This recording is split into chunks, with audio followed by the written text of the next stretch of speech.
یہ فلاحی میں دیا ہے، یہ فلاحی میں دیا، یہ فلاحی میں دیا۔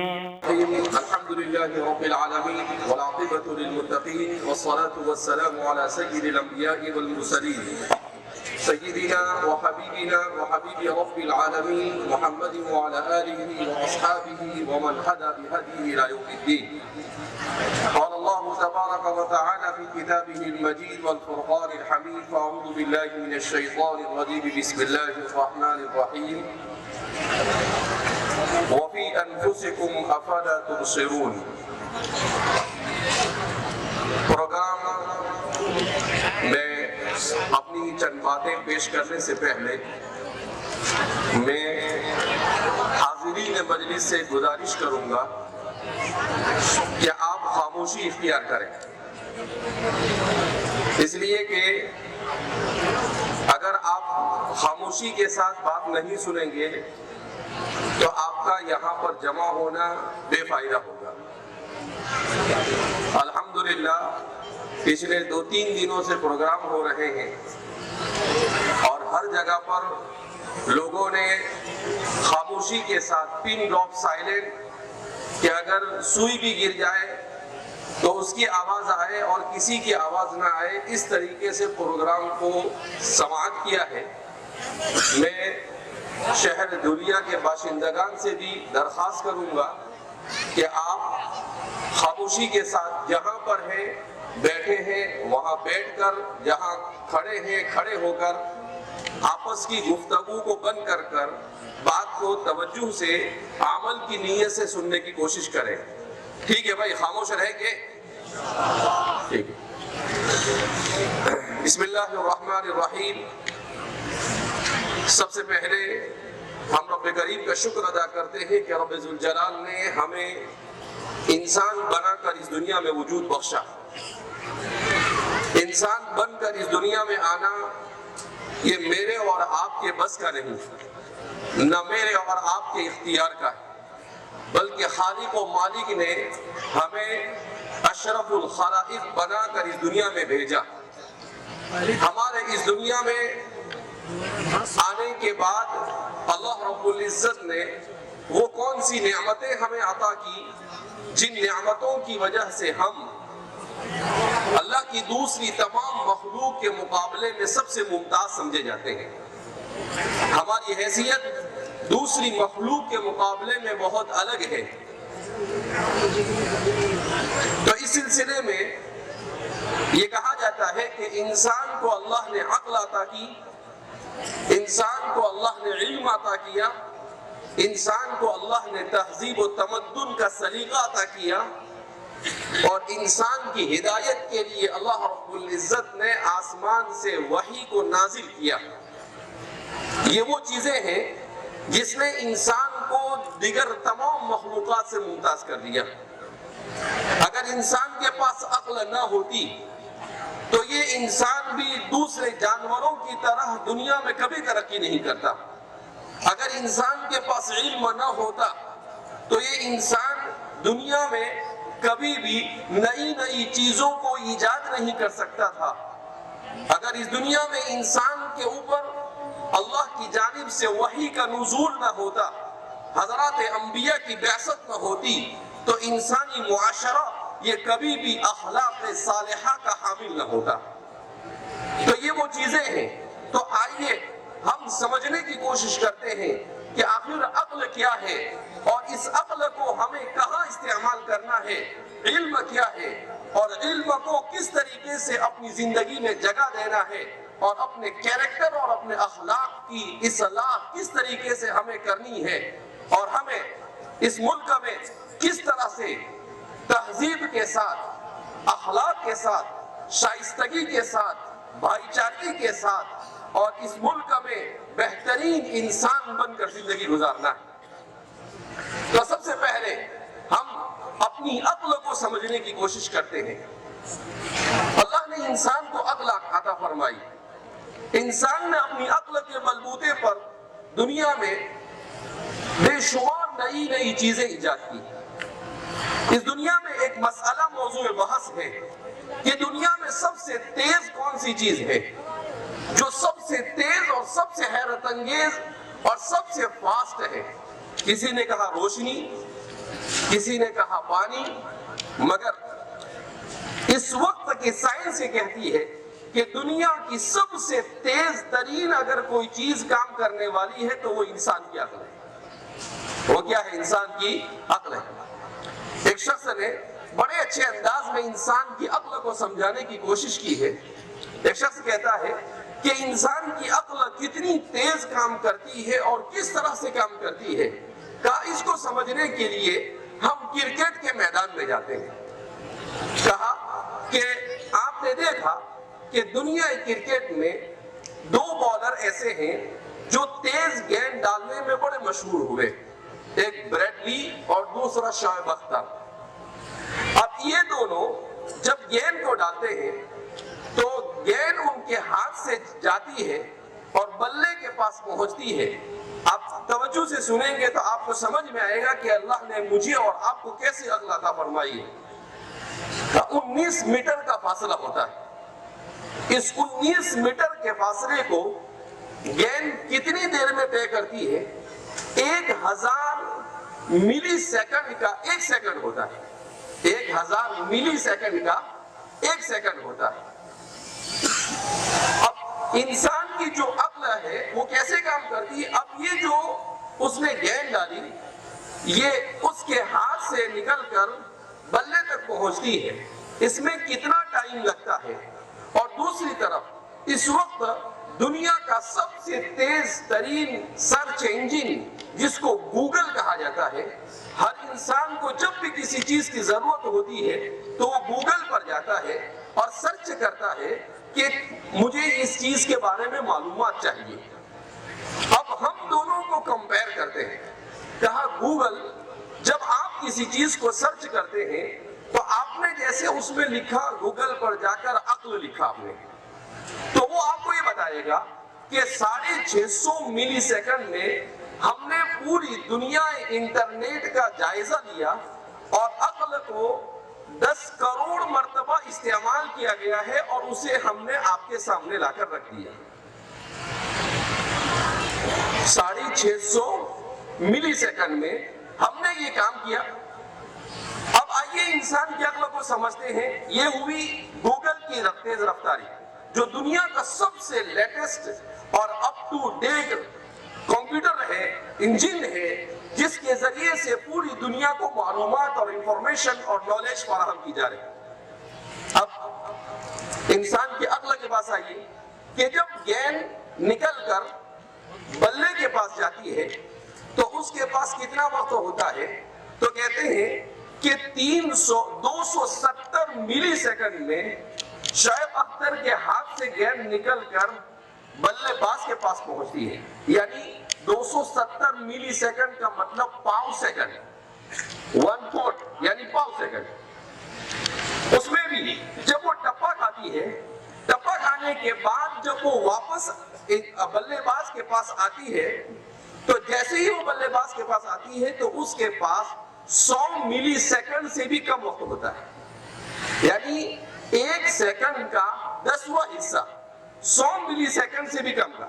اب جیسے ہی وہ ٹپا کھاتی ہے، گیند اچھل رہی، اس اچھلتی ہوئی گیند سے بلے باز اپنے آپ کو بچانے کی کوشش کرتا ہے، تو اب اس کے پاس 100 ملی سیکنڈ سے بھی کم وقت ہوتا ہے جتنی دیر میں اسے اپنے سر کو کہ کہیں وہ گیند سر میں لگ کر زخمی نہ کر دے اس سے بھی بچانا ہے، اور وہ زمین پر نہ گر جائے اس سے بھی اپنے آپ کو بچانا ہے۔ کہا اس کے لیے انسان کی عقل کے جو نیورون ہیں جو کروڑوں کی تعداد میں ہیں وہ حرکت میں آتے ہیں اور وہ گیند کی تصویر لیتے ہیں۔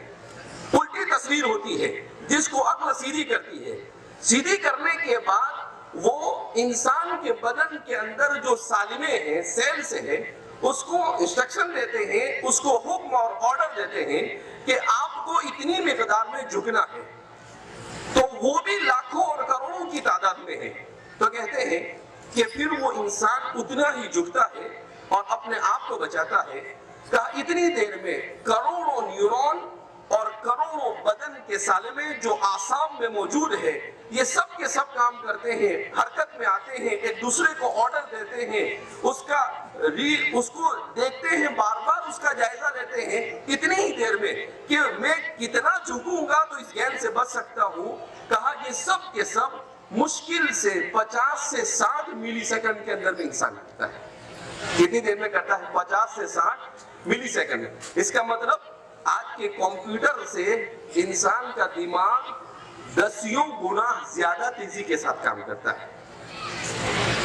تو اب ظاہر سی بات ہے، اتنا تیز دماغ اللہ نے دیا، تب جا کر تو انسان یہ سب کچھ کر رہا ہے، ورنہ دنیا میں انسان کیا کر سکتا تھا؟ تو اللہ نے یہ عقل ہمیں عطا فرمائی انسان کے اندر۔ یہ تو انسان کا دماغ کیسے کام کرتا ہے وہ ہوا، انسان کے عقل میں چیزوں کو اسٹوریج کرنے کی جو کیپیسٹی ہوتی ہے، وہ کہتے ہیں کہ اس وقت پوری دنیا میں انٹرنیٹ پر جتنی معلومات، video, audio, P D F اور ٹیکسٹ کے اندر میں جتنی بھی معلومات، ان ساری معلومات کو جمع کر ایک انسان کی میموری میں ڈالا جائے، اس کے بعد بھی انسان کی آدھی سے زیادہ میموری خالی رہے گی۔ اب ایسا زبردست اللہ نے انسان کو عقل عطا فرمائی، ایسی میموری عطا فرمائی، مگر آج ہم اپنی عقل اور اپنی میموری کو کہاں استعمال کر رہے ہیں؟ آج ہم اپنی عقل کا استعمال کہاں کر رہے ہیں؟ آج ہم اپنی عقل کا استعمال کر رہے ہیں گیم کھیلنے میں، آج ہم اپنی عقل کا استعمال کر رہے ہیں بیکار ویڈیو دیکھنے میں، ٹک ٹاک دیکھنے میں، فیس بک پر ہنسی مذاق کی ویڈیو دیکھنے میں۔ تو میرے بھائیوں، میری بہنوں اور ہم سب اس بات کو سمجھے کہ اللہ نے جو اتنی عظیم نعمت ہمیں عطا فرمائی ہے، ہم اپنی اس نعمت، اللہ کی دی ہوئی اس نعمت کا صحیح استعمال کریں۔ اس کا صحیح استعمال کیا ہے؟ اس کا صحیح استعمال یہ ہے کہ اللہ نے یہ عقل ہمیں وقت ضائع کرنے کے لیے نہیں دی ہے۔ اللہ نے یہ عقل اور اتنی زبردست صلاحیت ہمیں اس لیے نہیں آئے اور ایسے ہی اپنی زندگی کو گزار کر چلے جائیں، بلکہ اللہ نے یہ عقل ہمیں اس لیے عطا فرمائی ہے کہ اس عقل کا صحیح استعمال کر کر ہم اللہ کی مخلوق کی خدمت کر کر، اللہ کو راضی کر کر ہمیشہ ہمیشہ کی زندگی کی کامیابی حاصل کریں۔ اس لیے اللہ نے یہ عقل ہمیں عطا فرمائی۔ اسی لیے کسی مفکر نے بڑی اچھی بات کہی، کہا عقل کی 3 قسمیں ہوتی ہے۔ ایک وہ عقل جس کو عقل حقیر کہا جاتا ہے، جس کو عقل صغیر بھی کہتے ہیں، اور دوسری وہ عقل جس کو عقل متوسط اور مڈل عقل کہتے ہیں، اور تیسری وہ عقل ہوتی ہے جس کو عقل کبیر کہا جاتا ہے۔ کہا کہ عقل حقیر اور عقل صغیر کیا ہے؟ کہا انسان کسی کے بارے میں ہمیشہ نیگیٹو سوچتا رہے، کسی کو نقصان پہنچانے کی کوشش کرتا رہے، پلان بناتا رہے، کسی کی برائیاں کرتا رہے اور اسی کے بارے میں سوچتا رہے۔ کہا یہ انسان اپنی عقل کو حقارت کی طرف لے جا رہا ہے۔ اور انسان کی عقل متوسط کیا کہ وہ صرف اپنے بارے میں سوچے کہ میرا کیا فائدہ ہوگا، دوسرے کو نقصان فائدہ ہو اس سے کوئی مطلب نہیں اس کو۔ اور کہا کہ انسان کی عقل کبیر کب کہی جاتی ہے؟ جب انسان اپنے سے زیادہ دوسروں کے بارے میں سوچے کہ میرا جو ہونا ہو وہ۔ قرآن کریم نے جس کو بیان کیا، حضرات صحابہ کرام رضوان اللہ تعالیٰ مجمعین کے وصف کو بیان کرتے ہوئے، وَيُؤْثِرُونَ عَلَىٰ أَنفُسِهِمْ وَلَوْ كَانَ بِهِمْ خَصَاصَةٌ، کہ وہ دوسروں کے لیے اپنی تمام کے تمام خواہشات کو قربان کر دیتے ہیں کہ میرے بھائی کو فائدہ پہنچ جاوے، میرے دوسرے انسان کو نفع پہنچ جاوے، یہ میرے لیے قبول ہے، مگر مجھے فائدہ ہو اور اسے نقصان ہو جاوے اسے میں برداشت کر سکتا نہیں ہوں۔ کہا یہ ہے عقل کبیر۔ اب آپ کو یہ موازنہ دیا، اب آپ خود اپنے بارے میں سوچیں کہ آپ عقل حقیر کے مالک ہیں، آپ عقل متوسط کے مالک ہیں یا آپ عقل کبیر کے مالک ہیں۔ اپنی عقل کو کبیر یعنی بڑی بنانے کی کوشش کریں، دوسروں کے بارے میں سوچنے کی کوشش کریں۔ جو آدمی دوسروں کو خوش کرنے کی کوشش کرتا ہے، اللہ اسے سعادت کی زندگی نصیب فرماتا ہے، اور جو دوسروں کو تکلیف پہنچا کر زندگی گزارتا ہے، وہ انسان نہ دنیا میں کبھی کامیاب ہوتا ہے نہ آخرت میں کامیاب ہوتا ہے۔ قرآن کریم میں اللہ نے ارشاد فرمایا، جزاء سیئۃ سیئۃ مثلھا، کہ برائی کا انجام ہمیشہ برا ہوتا ہے، برائی کا انجام کبھی اچھا نہیں ہو سکتا ہے۔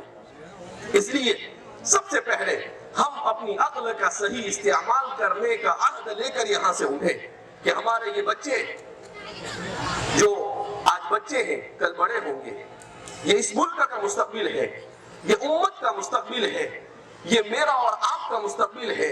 ان کا مستقبل اسی وقت صحیح ہوگا جب ماں باپ انہیں صحیح معنی میں اپنی عقل کے صحیح طور پر استعمال کرنے کی طرف لے جائے۔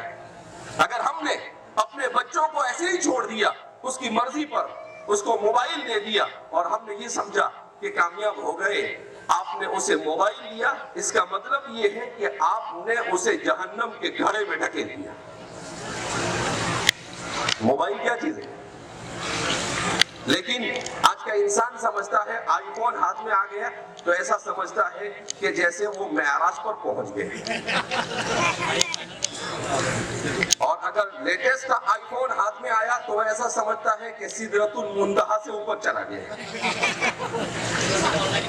نہیں، انسان موبائل سے وہ ایسا سمجھتا ہے میرا پروفائل بہت بھاری ہے، میرا اسٹیٹس، اور بہت یعنی اس کے بعد اس کی چال بھی بدل جاتی ہے۔ اور میرے بھائی دوستوں بزرگوں، موبائلوں سے کچھ نہیں ہوتا ہے، پیسوں سے کچھ نہیں ہوتا ہے، انسان اپنے علم، اپنے اخلاق اور اپنے کردار سے پہچانا جاتا ہے۔ انسان کے اخلاق اچھے ہو، چاہے اس کے پاس علم نہ ہو، تبھی وہ انسان سربلند رہتا ہے۔ اور انسان کے پاس سب کچھ ہے مگر اس کا کیریکٹر اچھا نہیں ہے، نہ دنیا میں اسے کوئی پوچھے گا اور نہ آخرت میں اسے نجات ملے گی۔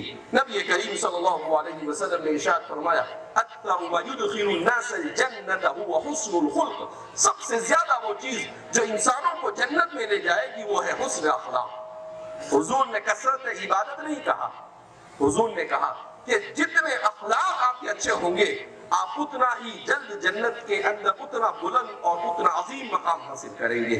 اسی لیے کہتے ہیں کہ اچھے اخلاق والا ان لوگوں سے بھی آگے نکل جاتا ہے جو رات بھر عبادت کرتے ہیں اور دن بھر روزہ رکھتے ہیں۔ کیوں؟ کہ وہ کسی کو تکلیف نہیں پہنچاتا۔ آج ہمارے معاشرے میں دینداری کس کو سمجھا جا رہا ہے؟ ہم نماز پڑھتے ہیں اور وراثت میں اپنی بہنوں کو حق نہیں دیتے ہیں، ہم نماز پڑھتے ہیں، ہم روزے رکھتے ہیں، عید اور جمعرات کے بھی روزے رکھتے ہیں اور اپنے پڑوسی کو ستاتے ہیں، ہم ہر طرح کی عبادتیں کرتے ہیں مگر ہمارے کردار سے کوئی ہمارے معاشرے کا انسان محفوظ نہیں۔ ہم بیٹھے بیٹھے لوگوں کی غیبتیں کرتے رہتے ہیں، ہم کسی سے حسد کر رہے ہیں، کسی کا کینہ اپنے دل میں لیے ہوئے ہیں۔ میرے بھائی دوستوں بزرگوں، یہ صفتیں انسان کو صرف نہیں دیتی ہے، یہ صفتیں انسان کو انسانیت سے نکال کر حیوانیت سے بدتر تر پہنچا دیتے ہیں۔ قرآن کریم اسی کو کہتا ہے، کیا کہتا ہے انہم کالانعام بل ہم اضل، کہ جو لوگ صرف اپنے پیٹ کے پیچھے لگے رہتے ہیں، جنہیں صرف پیسہ کمانا اور پیٹ بھرنے کی عادت ہوتی ہے، اس کے لیے نہ حلال دیکھتے ہیں، نہ حرام دیکھتے ہیں، نہ صحیح دیکھتے ہیں، نہ غلط دیکھتے ہیں، تو قرآن کریم میں اللہ فرماتے ہیں انہم کالانعام بل ہم اضل، یہ چوپائے جیسے، ارے چوپائے سے نہیں گہرے گزرے۔ اس لیے میرے بھائی دوستوں اور بزرگوں، ہم اپنی زندگی پر سوچیں کہ ہم کہاں کھڑے ہیں اور ہمیں کہاں کھڑا ہونا چاہیے۔ دوسرے نمبر پر اللہ نے انسان کو علم عطا فرمایا۔ علم ایک ہے علم دین اور ایک ہے علم دنیا۔ علم دین اسی لیے ضروری ہے کہ علم دین کے بغیر انسان کی زندگی میں اخلاق اور کردار درست نہیں ہو سکتا ہے۔ حضرات انبیاء کرام علیہ السلام کو اللہ نے اسی لیے بھیجا کہ انسانوں کو کس طرح سے صبح شام کی زندگی گزارنا اخلاق کے ساتھ وہ عملی طور پر کر بتائے۔ لقد كان لكم في رسول الله اسوة حسنة، کہ محمد عربی صلی اللہ علیہ وسلم کی زندگی آپ کے لیے آئیڈیل ہے۔ آپ صلی اللہ علیہ وسلم نے ستانے والوں کو معاف کر دیا، کسی کو ستانا تو بہت دور کی بات، آپ کے ذہن و خیال میں کبھی کسی کو ستانے کا تصور بھی نہیں آیا ہے، آپ نے کبھی سوچا بھی نہیں کہ میں کسی انسان کو تکلیف پہنچاؤں، بلکہ آپ کی جان لیوا جو آپ پر آپ کی جان دینے کے در پہ ہوتے تھے، ایسے لوگوں کو بھی معاف فرما دیتے تھے۔ بخاری کی ایک روایت ابھی پڑھاتے ہوئے سبق میں گزری تو حضرت انس بن مالک فرماتے ہیں کہ نبی کریم صلی اللہ علیہ وسلم آرام فرما رہے تھے، ہم صحابہ سے تھوڑے دور تھے، آپ نے اپنی تلوار لٹکا رکھی تھی، ایک شخص آیا تلوار لی اور کہا کہ محمد بتاؤ مجھ سے تمہیں کون بچا سکتا ہے؟ اللہ کے رسول صلی اللہ علیہ وسلم نے کہا اللہ،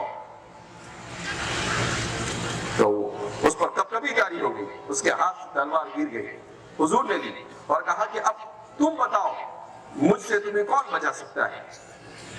وہ ہکا بکا رہ گئے۔ لیکن جو بہترین جملہ حضرت انس بن مالک نے نقل کیا، ہم یہ قصہ تو سنتے رہتے ہیں مگر حضرت انس بن مالک فرماتے ہیں فَلَمْ يُعَاتِبُهُ رَسُولُ اللَّهِ صلی اللہ علیہ وسلم، حضور نے اسے چھوڑ دیا، اسے ڈانٹا نہیں، اسے ڈپٹا نہیں، اس کے ساتھ بدتمیزی نہیں کی، اسے کچھ نہیں کہا، اسے ایسے ہی چھوڑ دیا، اسے معاف کر دیا۔ اس کا کیا انجام ہوا؟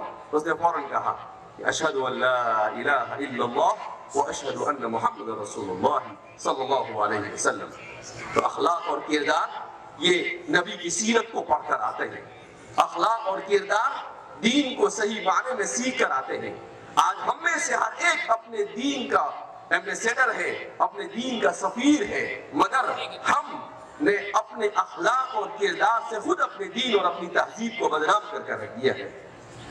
اسلام نے ہمیں اخلاق کے ساتھ رہنے کی، حقوق ادا کرنے کی، والدین کے حقوق، استاد کے حقوق، بڑوں کے حقوق۔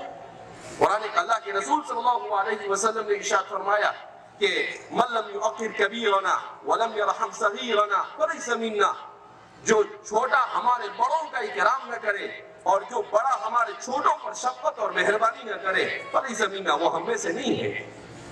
حضور نے فرمایا من غشنا فلیس منا، جو دھوکہ دے وہ ہم میں سے نہیں۔ ابھی سفر کے دوران ہمارے ایک دوست اورنگ آباد میں ملے، انہوں نے کہا کہ مولانا ایسی زندگی ہے دنیا میں انسان ایسی پست اخلاقی کا شکار ہوا ہے کہ دھوکہ دینے کو ہوشیاری سمجھا جا رہا۔ وہ کہتے ہیں کہ ہم نے سبزی فروشوں کے ساتھ میٹنگ کی تو سبزی فروشوں نے کہا کہ کانٹی مارنا کوئی ہم سے سیکھے۔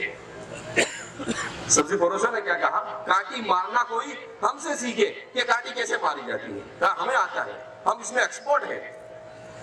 تو میں نے کہا کہ اللہ کے رسول صلی اللہ علیہ وسلم نے ارشاد فرمایا من غشنا فلیس منا، جو دھوکہ دے وہ ہم میں سے ہے ہی نہیں، اس کو مسلمان اور مومن کی لسٹ سے اور فہرست سے نکال دو اس کو کہ بھئی یہ مسلمان نہیں ہے، مسلمان اور دھوکہ دہی۔ آج قدم قدم پر دھوکہ، تجارت میں دھوکہ، آدمی کام کر رہا ہے، آپ اپنے کام کے وقت میں کام کو چھوڑ کر موبائل استعمال کرے، یہ بھی دھوکہ ہے اور خیانت ہے۔ اسلام اس کی اجازت نہیں دے۔ یہاں تک کہ اسلام نے کہا کہ اگر آپ اپنے کام کے اوقات میں نماز پڑھتے ہو تب بھی آپ گناہ کر رہے ہیں۔ آپ کہیں کہ لو مولانا نیا مسئلہ لے کر آئے، ہم نے تو سنا نہیں آج تک۔ نہیں، کیا مطلب کہ آپ اپنے کام کے وقت میں فرض نماز کو چھوڑ کر نفل نماز میں مبتلا ہو رہے ہیں تو شریعت اس کو ناجائز کہتی ہے۔ کیوں؟ کہ آپ جہاں کام کر رہے ہیں اس کا کام آپ اسے اجرت دے رہے ہیں، آپ کو وہ پیسے دے رہا ہے، وہ آپ پر فرض ہے اور یہ نفل آپ پر نفل ہے، تو فرض اور نفل جمع ہو جاوے تو کس کو مقدم رکھنا پڑے گا؟ فرض کو مقدم رکھنا پڑے گا۔ یہ ہے اسلام ہمیں سکھاتا ہے۔ تو اس لیے ہم صحیح معنی میں اسلام کو سیکھیں اور اپنے نوجوانوں کی صحیح تربیت کریں، اپنے ہاتھ سے موبائل کو چھوڑ کر اپنے ہاتھ میں کتاب پکڑیں۔ کیا پکڑے؟ اپنے ہاتھ میں کتاب۔ آج ہم نے کتاب کو چھوڑ دیا۔ اسلامی معاشرے میں کتاب ایسی ہوتی تھی کہ ایک مسلمان گھرانے میں 50 بچے ہیں۔ برمکی خلافت عباسیہ کے بہت بڑے وزیر گزرے ہیں، ان کے بارے میں آتا ہے کہ ان کے مکتبے میں 6 لاکھ کتابیں اپنے مطالعے کی تھیں۔ ابھی کل پرسوں میں ایک عربی کا مضمون پڑھ رہا تھا، اس میں لکھا کہ عالم اسلام میں اب تک کے تقریباً 30 کروڑ سے زیادہ کتابیں چھپی ہیں، مگر جتنی کتابیں 1400 سال میں علماء نے لکھی ہے ان کتابوں کا یہ 10واں حصہ بھی نہیں، 90% سے زیادہ ابھی تک کہ چھپی نہیں یا وہ کہیں پر مخطوطے کی شکل میں پڑی ہوئی ہے، یہ صرف 10% چھپی ہے۔ یہ ہے وہ علم جو امت مسلمہ نے انسانیت کو دیا۔ آج یہ سائنس جتنی بھی ہمارے سامنے ہے، اس کی بنیاد ڈالنے والے کون ہیں؟ مسلمان۔ لیکن آج ہم کہاں کھڑے؟ ہم صرف یہی کہیں گے کہ پیدر من سلطان بود، کہ میرا باپ بادشاہ ہے، کہ ہمارے آبا و اجداد، ارے انہوں نے بہت کچھ کیا، آپ نے کیا کیا؟ ہم نے کیا دیا معاشرے کو؟ اس لیے میرے بھائی دوستوں بزرگوں، سنجیدگی کے ساتھ اپنے آپ کو صحیح مصرف میں، اپنے وقت کو صحیح مصرف میں استعمال کرنے کی ضرورت ہے، ٹائم مینجمنٹ کے مطابق، کہ صبح سے شام تک میرا بچہ کیا کرے، میں کیا کروں، مجھے کس طرح سے رہنا ہے۔ اس طرح سے ہر ایک اگر اپنی زندگی کو گزارنا شروع کر دے تو میں سمجھتا ہوں کہ ملک میں انقلاب خیر برپا ہو سکتا ہے، اور یہ پوری دنیا امن اور امان کی آماجگاہ بن سکتی ہے۔ اللہ رب العزت ہم سب کو صحیح معنی میں اپنی عقل کا صحیح استعمال کرنے کی توفیق مرحمت فرمائے۔ اللہ ہمیں اپنے اخلاق کی درستگی کی توفیق مرحمت فرمائے، اور جن احباب نے اس پروگرام کو منعقد کیا ہے، اللہ ان سب کو دنیا اور آخرت میں بہترین بدلہ عطا فرمائے۔ ہم اس موقع پر ہمارے دھولیا شہر کے ایس پی صاحب، ان کے بھی ممنون و مشکور ہیں کہ انہوں نے پورا کوآپریشن کیا، پورا تعاون کیا، اور ابھی بھی ہمارے ساتھ وہ بیٹھے ہوئے ہیں، اتنا وقت وہ دے رہے ہیں، ہم اس پر ان کے بے پناہ ممنون و مشکور ہے۔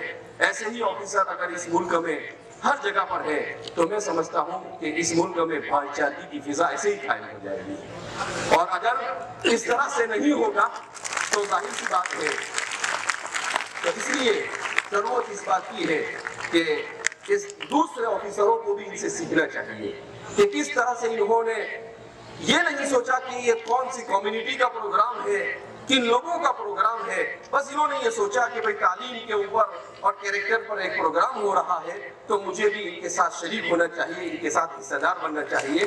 تو ہم ان کے بے پناہ ممنون و مشکور ہیں۔ سر، آپ کو سیلیوٹ اور سلام ہے کہ آپ یہاں پر ہمارے درمیان تشریف لائے، بہت بہت شکریہ۔ السلام علیکم ورحمۃ اللہ وبرکاتہ۔